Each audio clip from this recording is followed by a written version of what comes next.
હું જીતેન્દ્ર પંચાલ ફરી એકવાર આપનું હાર્દિક સ્વાગત કરું છું આપણે પોતાની YouTube ચેનલ જીતનોમિક્સમાં।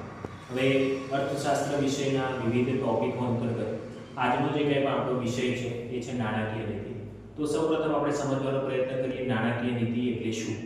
તો જે કંઈ પણ નાણાકીય નીતિ અંતર્ગત દેશની સર્વોચ્ચ બેંક મુખ્યત્વે નાણાંના પુરવઠા અને નાણાંની માંગ ઉપર નિયંત્રણ મૂકવા માટે જે કંઈ પણ નીતિ અપનાવે છે તેને આપણે નાણાકીય નીતિ કહીએ છીએ। નાણાકીય નીતિ અંતર્ગત જે તે દેશની સર્વોચ્ચ બેંક છે એ મુખ્યત્વે બે પ્રકારના સાધનો અંતર્ગત એક છે પરિમાણાત્મક સાધનો અને એક હોય ગુણાત્મક સાધનો। એ વિવિધ ટૂલ્સનો ઉપયોગ કરી અને જે તે દેશમાં રહેલ નાણાંનો પુરવઠો છે એ નાણાંના પુરવઠા ઉપર નિયંત્રણ મૂકવાનો પ્રયત્ન કરે છે। અહીંયા આર્થિક સ્થિરતા અંતર્ગત મુખ્યત્વે જે કંઈ પણ નાણાકીય નીતિ છે એ ખૂબ જ મહત્વનો ભાગ ભજવે છે।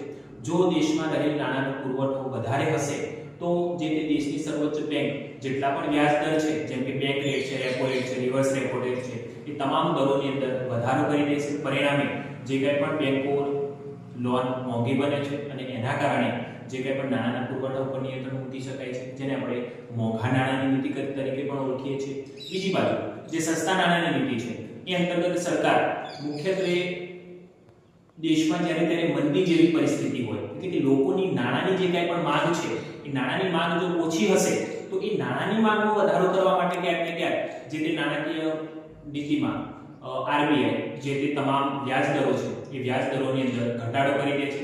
વ્યાજ દર ઘટવાને કારણે લોન સસ્તી બને છે અને લોન સસ્તી બને છે એના કારણે દેશની અંદર મૂડીરોકાણ વધે છે અને મૂડીરોકાણ જેટલા વધારે પ્રમાણમાં વધે છે એટલા જ પ્રમાણમાં સામે લોકો નાણાંની માંગમાં વધારો કરે છે।